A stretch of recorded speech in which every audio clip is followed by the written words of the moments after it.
You're listening to the Rewilding Earth podcast.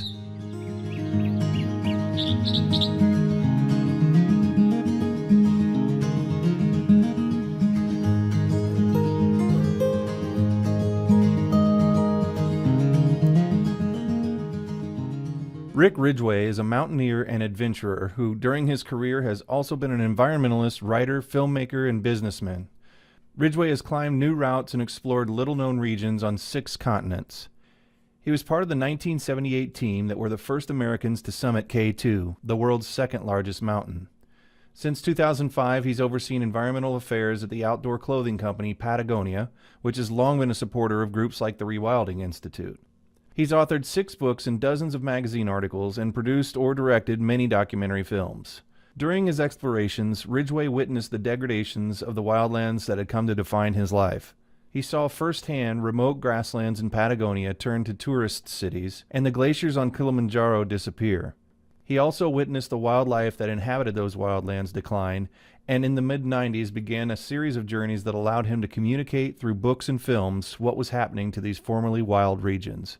Today I talk with Rick about conservation initiatives and activism in which Patagonia is leading or taking part, what it means to be an activist company, and how listeners can continue to help make sure companies are in business for the right reasons. Patagonia has been a leader among companies in environmental protection and conservation for many, many years. With such a strong environmental mission, how are you fulfilling that mission in a time when many elected officials are downright hostile to environmental laws and public lands conservation? Well, I've been involved with Patagonia since it started in the early 70s. Going back then as a friend of the founder of Lon Chouinard, one of his main climbing partners. And so I was a groupie hanging out here. And then shortly, by the end of the 70s, I was doing contract work for the company. And then by 2000 and 2002, I was on the board of directors, and from there I moved into a position as an employee in 2004 when they made an offer to me to take over management of all the environmental initiatives of the company, and my wife leaned on me at a time when I had just passed my 50th birthday to maybe consider this thing called a regular full-time job.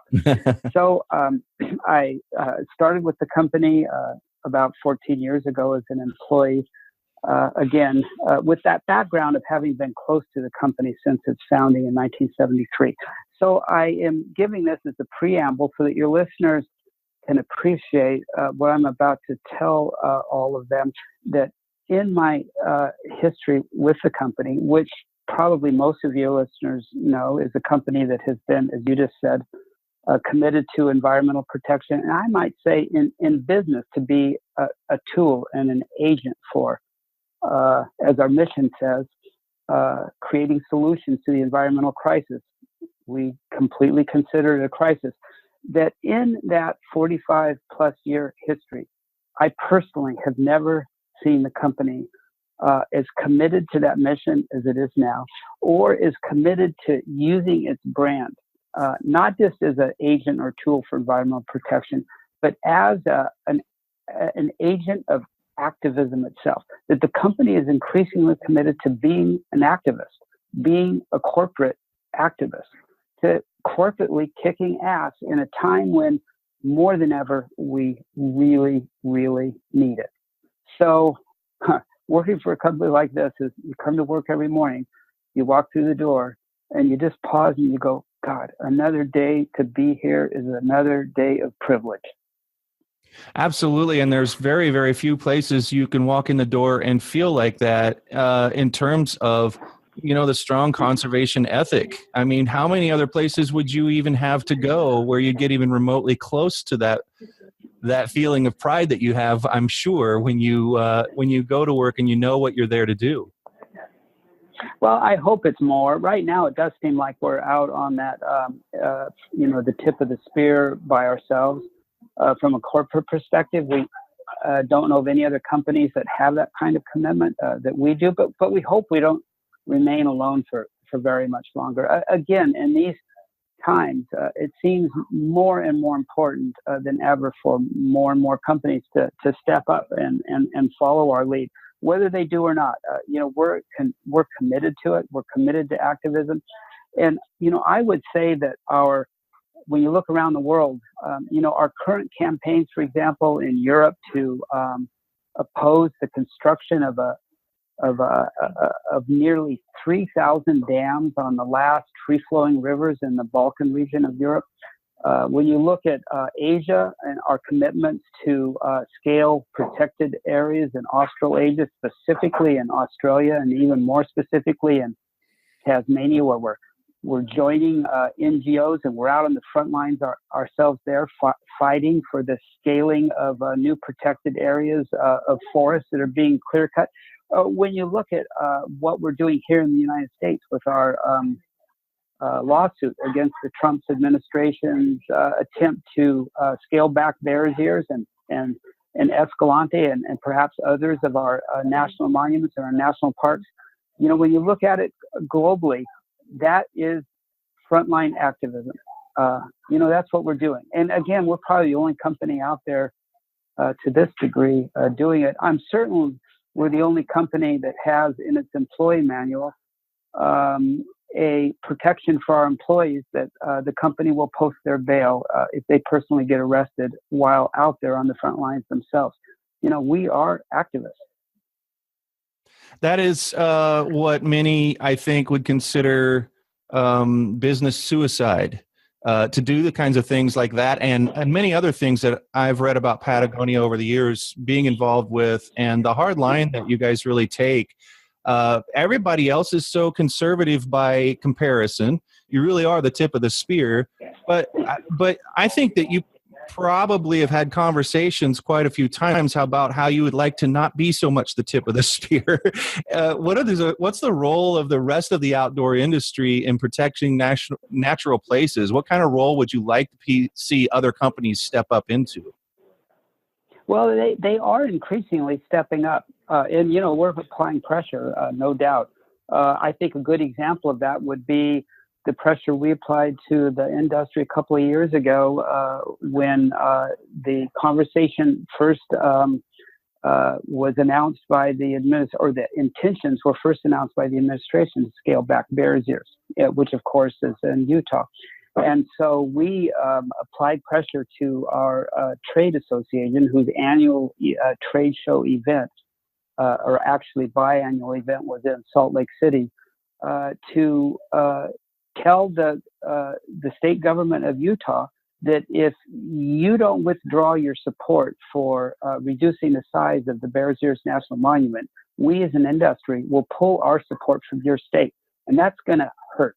That's going to cost you millions and millions of dollars.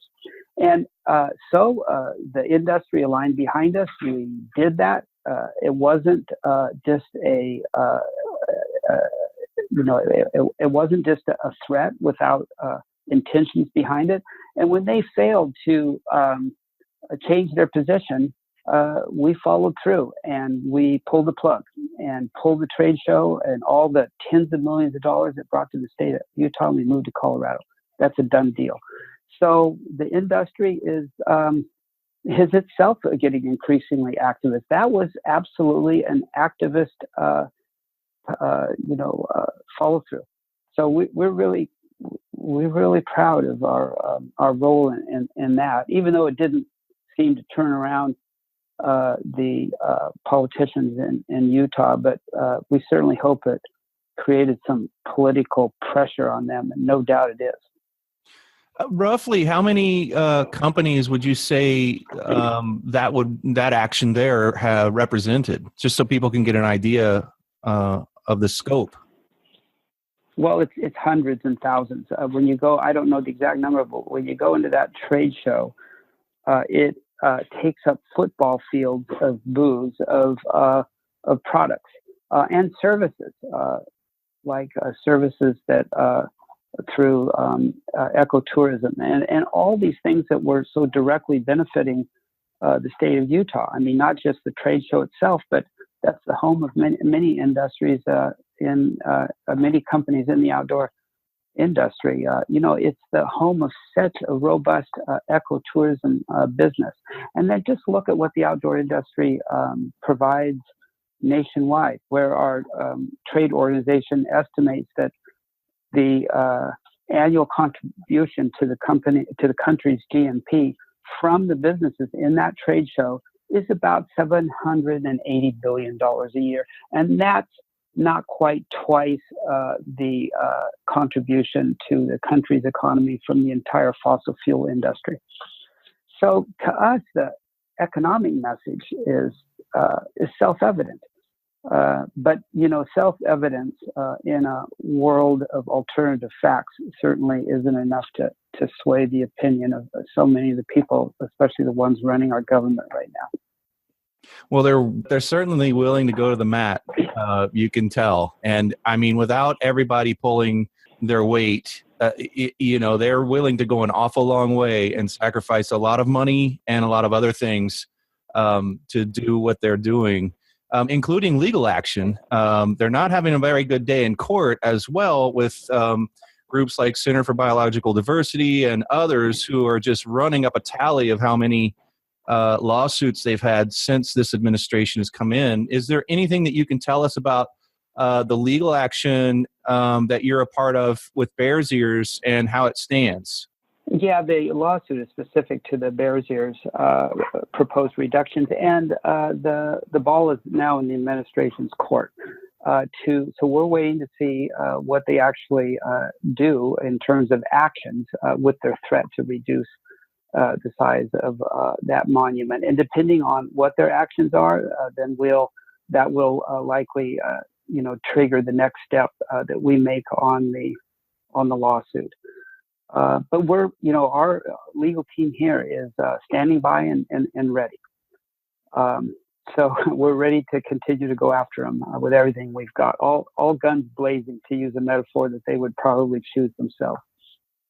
Certainly, you've received a letter or two from people who have said, I don't want to buy Patagonia clothing anymore or something like that because of a political. As soon as a business takes a stand, which is what all businesses seem to be afraid of to some extent, it risks losing a portion of their clientele, of their customers. Is there anything that you can report that's been so damaging to Patagonia that's ever given you guys any pause as to how far you want to go? Yeah, sure. First, when we do receive messages, and we do with some frequency from customers who, are uncomfortable with our political and activist positions, we politely tell them that there's a lot of other companies out there making stuff. It may not be quite as good and durable as ours, but they got a lot of choices of what they get. And we welcome them to go do that. But I'll also preface the answer to your question, Jack, by saying that, when we look back over this 45-year history of this company, which in a lot of ways has been a 45-year experiment, we've never made a commitment to environmental protection, a commitment to reducing our species' impact on our one and only planet. And I might add, too, a commitment to increase the social justice of our human societies. We've never made a commitment and an action or initiative around one of those things that it hasn't resulted in making our business even more robust. Now, when we tell that to other businesses, they often will respond that that works for Patagonia because your customer base is at the very top of the customer pyramid. That the segment for whom you build products are an elite, and that they're a very small amount of people. And we reply that that there may have been validity in that in the past, but not so now, and not so especially looking forward, where that pyramid of customers, in our view, is actually right now tipping, and that tip is turning that pyramid upside down, so that so-called elite is actually a much broader and even heading towards the base of people buying consumer goods who are increasingly concerned about the fate of the planet and and people. So the degree to which a company can align around a purpose larger than just delivering wealth to its shareholders, but delivering support to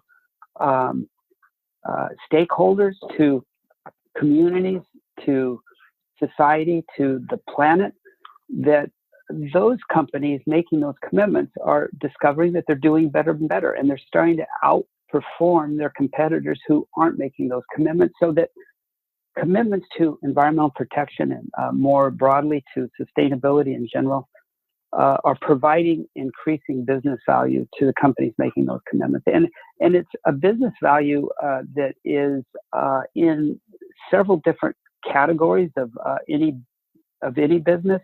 I think perhaps most simply and perhaps most directly and therefore most easy to understand is the benefits that a company committed to sustainability enjoys from actually reducing costs. I mean, if you manage through your entire supply chain and your entire value chain the energy intensity of your business, the amount of fuel of energy that you're using, you're going to reduce costs as you also reduce your environmental impact. And at the same time, you're going to enjoy the public relations and stakeholder relation benefits from that. And you're also going to manage the what otherwise could be landmines in your supply chain. You know, if you've got suppliers out there using slave labor, if you've got suppliers out there that are emitting toxic discharges into rivers that are creating health problems for people in other regions of the world, you know, you've got huge risks, and you can manage those, and that is direct business value. There's all kinds of other values that you get.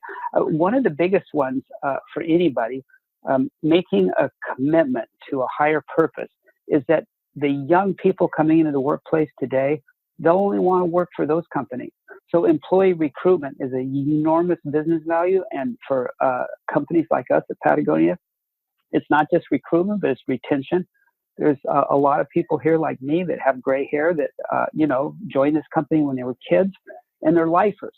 And the cost of replacing really experienced employees with deep knowledge about your business and how to run that business, when you lose those people, it costs sometimes $100,000 to $200,000 in dollar-denominated expense to replace them. And you don't have to do that when your company has a higher purpose. When, as we said at the beginning of our interview here, Jack, you walk in the door and you feel that you've walked into another day of privilege to work at a company like Patagonia. You know, that we've got people that stay here through their whole lives. You know, just look at our child development center. We've got childcare integrated all through the campus here. So when you also come to work, you come to work with your kids, and it's one big family. And when you have a company managed like this, that's managed for higher purpose, it creates the enormous business value. So the more committed we get, the more activists we get, the better we do as a business. So to us, we look out there and we go, why doesn't everybody do this? It works so well. And yeah. I don't, and I just asked a question for which I don't really have an answer. Like, how come more people don't do this? And these days, because I think a lot because of Patagonia and companies like Patagonia, people see their activism in also the way that they trade, the way that they do business, and where they get their products. And I think you guys had a lot to do with that. Looking back, most companies, the leaders of big companies especially, would have answered your compliment by saying, well, that works for Patagonia because there's not many people like that are voting with their wallet for products made by companies that have these higher purpose. But as I said before, that's starting to turn upside down. And some of the big publicly traded companies, the ones in the lead, are recognizing that. And that's an important factor in sustainability commitments for companies like Walmart, for example, who are even there seeing the people going into their stores beginning to pay attention to these things. It is certainly in the C-suite and in the boardroom of big multinationals like Unilever, even though they're not a retailer like Walmart. They're the second biggest consumer goods company in the world. And they are, of all the multinationals, most committed to purpose, to sustainability outcomes. And they, as some of your listeners probably know, make a whole variety of products from, Hellmann's mayonnaise all the way through those of you who might be in the Dollar Shave Club. That's where your razor blades are coming from. But this company and the companies, the brands in their portfolio, which are dozens and dozens, the ones that have made the deepest commitments to sustainability and to reducing their environmental impact, those brands are outperforming the other ones very significantly. They are making the parent company more money than the companies that aren't making these commitments. So that umbrella organization, Unilever, is starting to increasingly shift all of their brands into these commitments because they're making more money. So therein, again, is another example supporting, my position that the business value of these kinds of commitments is starting to scale quickly, and that the leaders, not just of leading edge companies like Unilever and their CEO, whose name is Paul Pullman, Paul is influencing a lot of other CEOs. They're starting to get it. They're starting to understand it. And another thing that's happening right now is that the equity fund managers, the guys who manage big global stock funds, and that includes sovereign wealth funds that own so much of the world's stocks, that the managers of those funds are starting to recognize that the companies making these sustainability and environmental protection commitments are starting to outperform the other companies. So now they're using environmental impact reduction and sustainability commitments as screens for deciding the stocks that they buy to go into their fund. So what's happening now is that companies making commitments to environmental protection are starting to actually see that commitment reflected in their stock value. And then only 2 months ago in Europe, there was a enormously important development when the company called Danone, which has some products here in the United States, it's mostly in Europe, but they're a big yogurt brand here in the US. Well, their global headquarters in France, a couple of years ago, made the commitment to become the largestly publicly traded B corporation, B for benefit, B for shared value, B for higher purpose. The biggest company making those commitments, publicly traded company in the world. And about, maybe it's been 3 months now, a consortium of 12 banks in Europe gave them a favorable bank loan rate against their competitors on a huge multi-million-dollar line of credit, only because they were B Corp.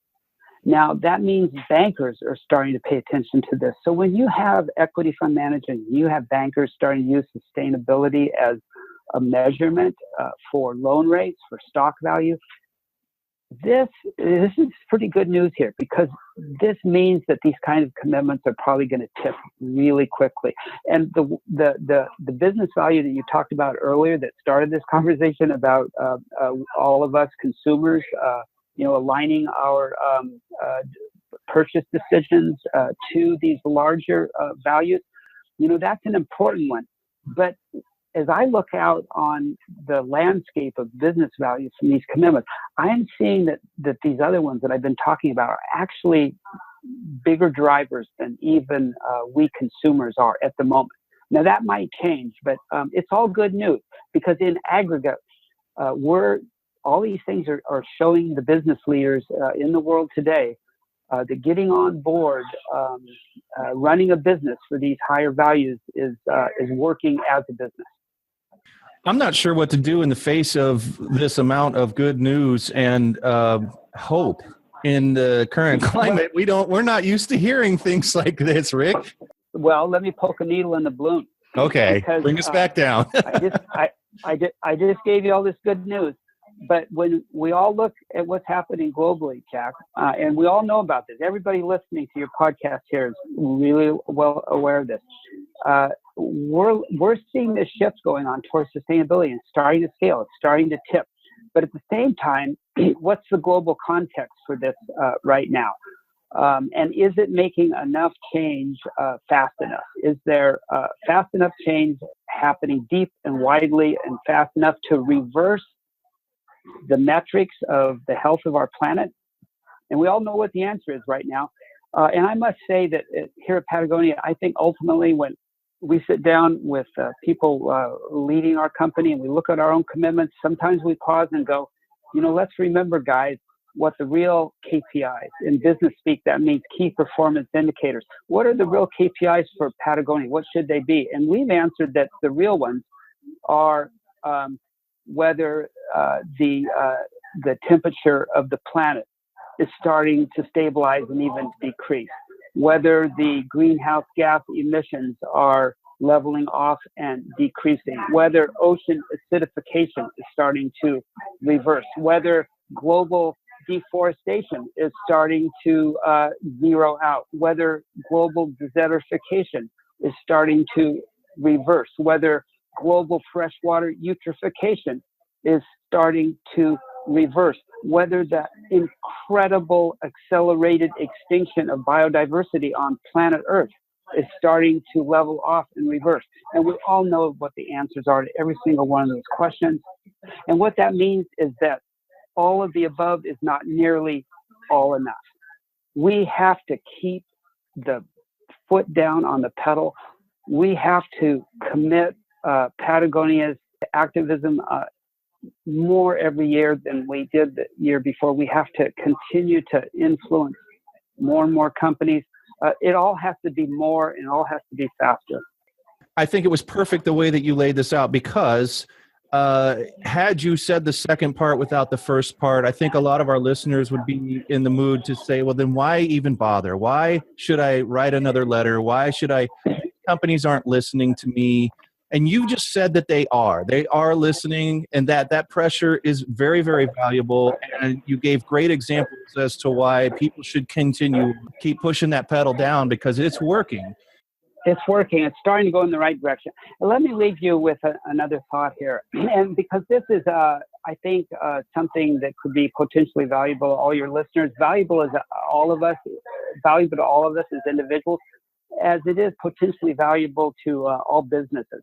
And let me frame my comment here in the context of climate change, because as probably everybody listening knows, we have to stop and remind ourselves that climate change really isn't the problem; it's a symptom of the problem.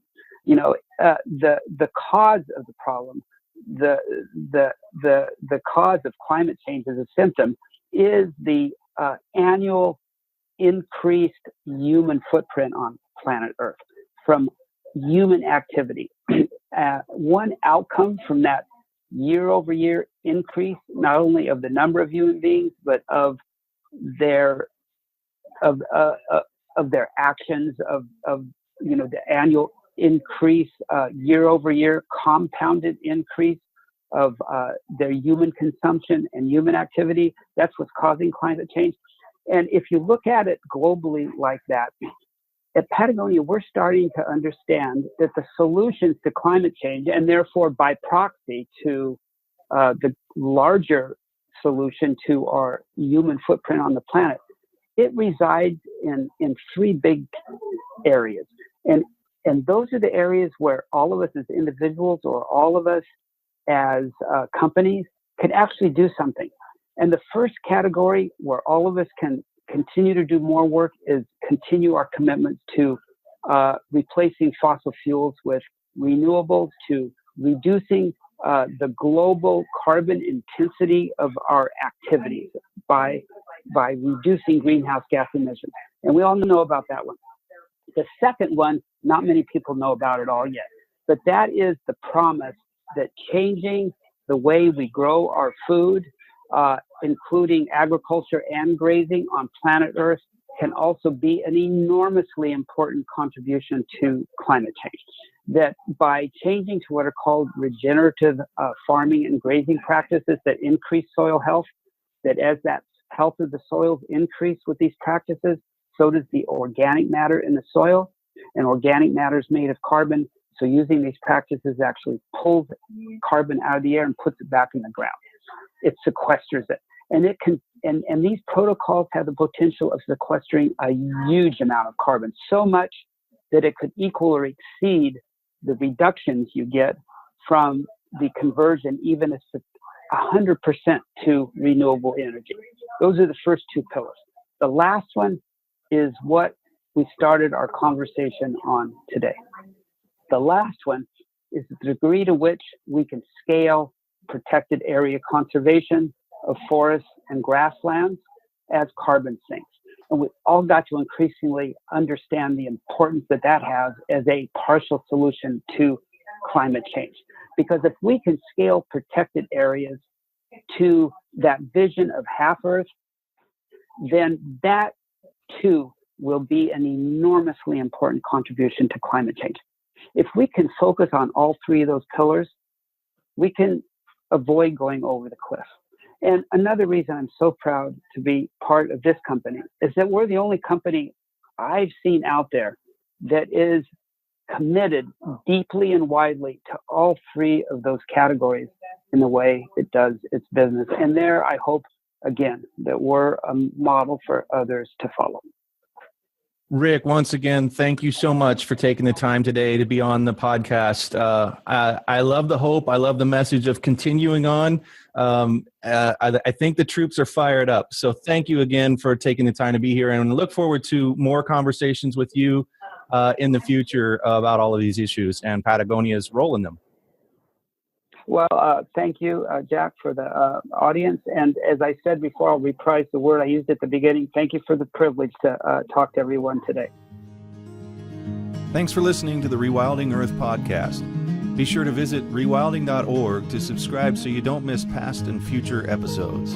And while you're there, please consider supporting Rewilding by making a donation or subscribing to the Rewilding Earth newsletter.